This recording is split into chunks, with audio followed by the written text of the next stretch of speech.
श्रीमद् भगवत गीता यथारूप हिंदी में अध्याय 2 गीता का सार। श्लोक 26। सदा से दार्शनिकों का एक ऐसा वर्ग चला आ रहा है जो बौद्धों के ही समान यह नहीं मानता कि शरीर के परे भी आत्मा का स्वतंत्र अस्तित्व है।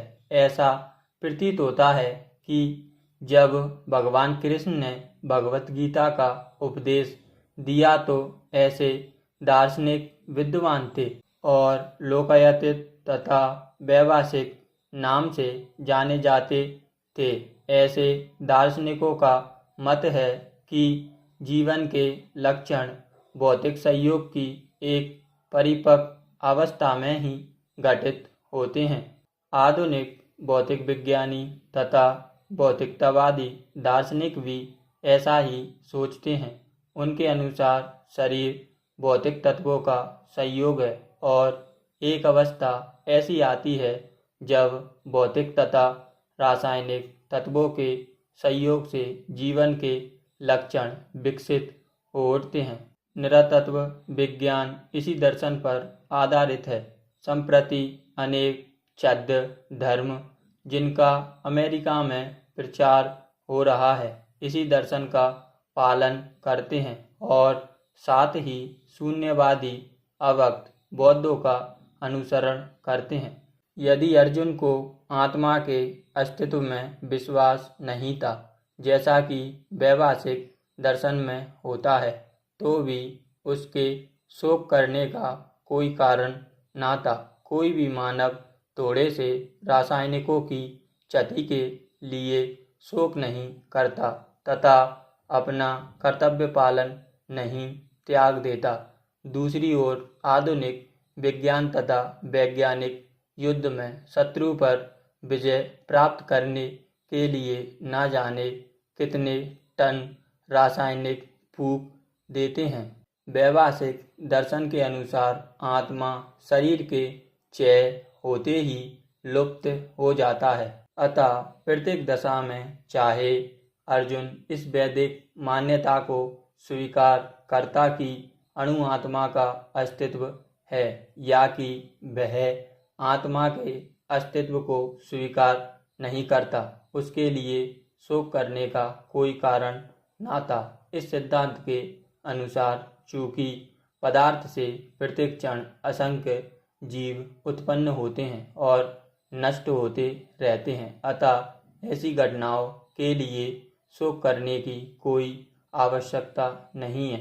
यदि आत्मा का पुनर्जन्म नहीं होता तो अर्जुन को अपने पितामह तथा गुरु के वध करने के पाप फलों से डरने का कोई कारण ना था, किंतु साथ ही कृष्ण ने अर्जुन को व्यंग्यपूर्वक महाबायु कहकर संबोधित किया क्योंकि उसे वैभाषिक सिद्धांत स्वीकार नहीं था जो वैदिक ज्ञान के प्रतिकूल है। क्षत्रिय होने के नाते अर्जुन का संबंध वैदिक संस्कृति से था और वैदिक सिद्धांतों का पालन करते रहना ही उसके लिए शोभनीय था। श्लोक 27। मनुष्य को अपने कर्मों के अनुसार जन्म ग्रहण करना होता है और एक कर्म अवधि समाप्त होने पर उसे मरना होता है जिससे वह दूसरा जन्म ले सके। इस प्रकार मुक्ति प्राप्त किए बिना ही जन्म मृत्यु का यह चक्र चलता रहता है। जन्म मरण के इस चक्र में व्रतता हत्या वध तथा युद्ध का समर्थन नहीं होता, किंतु मानव समाज में शांति तथा व्यवस्था बनाए रखने के लिए हिंसा तथा युद्ध अपरिहार्य है। कुरुक्षेत्र का युद्ध भगवान की इच्छा होने के कारण अपरिहार्य था और सत्य के लिए युद्ध करना क्षत्रिय का धर्म है। अतः अपने कर्तव्य का पालन करते हुए वह स्वजनों की मृत्यु से भयभीत या शोकाकुल क्यों था। वह विधि को भंग नहीं करना चाहता था क्योंकि ऐसा करने पर उसे उन पाप कर्मों के फल भोगने पड़ेंगे जिनसे वह अत्यंत भयभीत था। अपने कर्तव्य का पालन करते हुए वह स्वजनों की मृत्यु को रोक नहीं सकता था, और यदि वह अनुचित कर्तव्य पथ का चुनाव करे तो उसे नीचे गिरना होगा। श्लोक 28। यह स्वीकार करते हुए कि दो प्रकार के दार्शनिक हैं, एक तो वे जो आत्मा के अस्तित्व को मानते हैं और दूसरे वे जो आत्मा के अस्तित्व को नहीं मानते। कहा जा सकता है कि किसी भी दशा में शोक करने का कोई कारण नहीं है। आत्मा के अस्तित्व को न मानने वालों को वेदांतवादी नास्तिक कहते हैं। यदि हम तर्क के लिए इस नास्तिकवादी सिद्धांत को मान भी लें तो भी शोक करने का कोई कारण नहीं है। आत्मा के पृथक अस्तित्व से भिन्न सारे भौतिक तत्व सृष्टि के पूर्व आदृश्य रहते हैं। इस आदृश्य रहने की सूक्ष्म अवस्था से ही दृश्य अवस्था आती है। जिस प्रकार आकाश से वायु उत्पन्न होती है, वायु से अग्नि, अग्नि से जल और जल से पृथ्वी उत्पन्न होती है, पृथ्वी से अनेक प्रकार के पदार्थ प्रकट होते हैं। यथा एक विशाल गगनचुंबी महल पृथ्वी से ही प्रकट है। जब इसे ध्वस्त कर दिया जाता है तो वह अदृश्य हो जाता है और अंततः परमाणु रूप में बना रहता है। शक्ति संरक्षण का नियम बना रहता है, किंतु कालक्रम से वस्तुएं प्रकट तथा अप्रकट होती रहती हैं। अंतर इतना ही है। अतः प्रकट होने या अप्रकट होने पर शोक करने का कोई कारण नहीं है। यहाँ तक कि अप्रकट अवस्था में भी वस्तुएं समाप्त नहीं होती। प्रारंभिक तथा अंतिम दोनों अवस्थाओं में ही सारे तत्व अप्रकट रहते हैं, केवल मध्य में वे प्रकट होते हैं, और इस तरह इससे कोई वास्तविक अंतर नहीं पड़ता। यदि हम भगवत गीता के इस वैदिक निष्कर्ष को मानते हैं कि ये भौतिक शरीर कालक्रम में नाशवान है किंतु आत्मा शाश्वत है, तो हमें यह सदा स्मरण रखना होगा कि यह शरीर वस्त्र के समान है। अतः वस्त्र परिवर्तन होने पर शोक क्यों? शाश्वत आत्मा की तुलना में भौतिक शरीर का कोई अर्थात अस्तित्व नहीं होता। यह स्वप्न के समान है। स्वप्न में हम आकाश में उड़ते या राजा की भांति रथ पर आरूढ़ हो सकते हैं, किंतु जागने पर देखते हैं कि ना तो हम आकाश में हैं न रथ पर। वैदिक ज्ञान आत्म साक्षात्कार को भौतिक शरीर के अनअस्तित्व के आधार पर प्रोत्साहन देता है। अतः चाहे हम आत्मा के अस्तित्व को माने या ना माने, शरीर नाश के लिए शोक करने का कोई कारण नहीं है। श्लोक 29। विशाल पशु, विशाल वटवृक्ष तथा 1 इंच स्थान में लाखों करोड़ों की संख्या में उपस्थित सूक्ष्म कीटाणुओं के भीतर अणु आत्मा की उपस्थिति निश्चित रूप से आश्चर्यजनक है।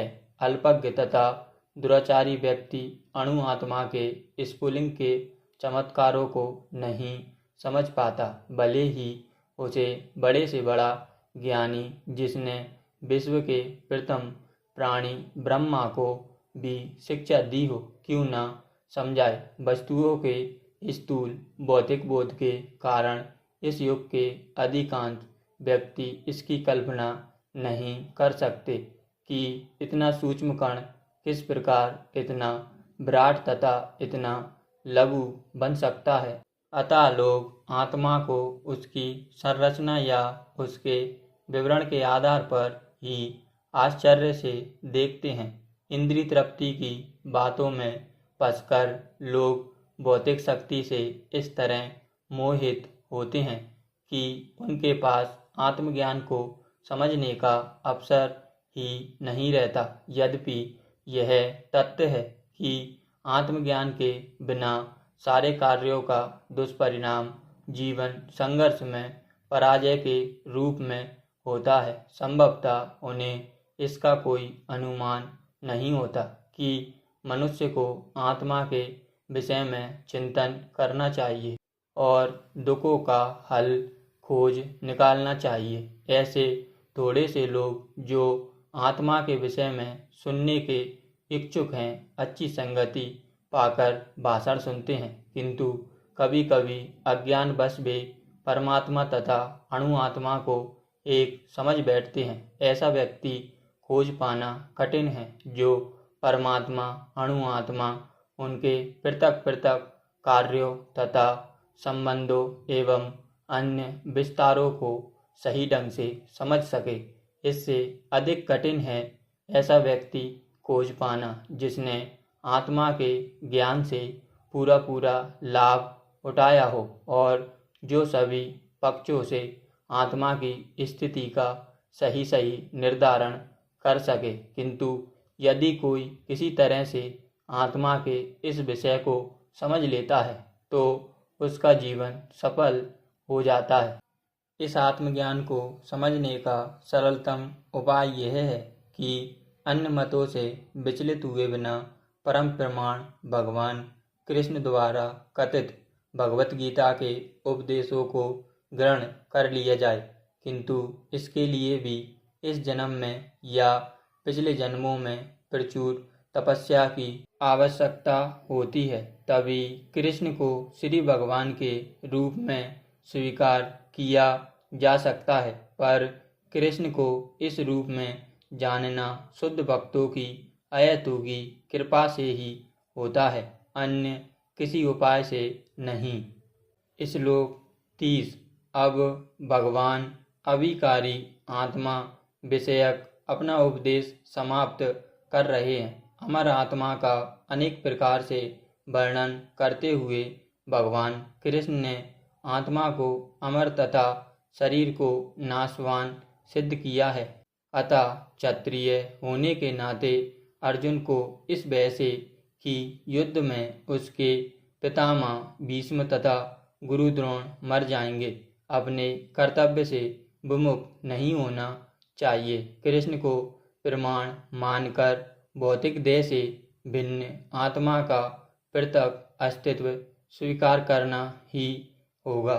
यह नहीं कि आत्मा जैसी कोई वस्तु नहीं है या कि जीवन के लक्षण रासायनिकों की अंत क्रिया के फलस्वरूप एक विशेष अवस्था में प्रकट होते हैं। यद्यपि आत्मा अमर है, किंतु इससे हिंसा को प्रोत्साहित नहीं किया जाता। फिर भी युद्ध के समय हिंसा का निषेध नहीं किया जाता, क्योंकि तब इसकी आवश्यकता रहती है। ऐसी आवश्यकता को भगवान की आज्ञा के आधार पर उचित ठहराया जा सकता है, स्वेच्छा से नहीं।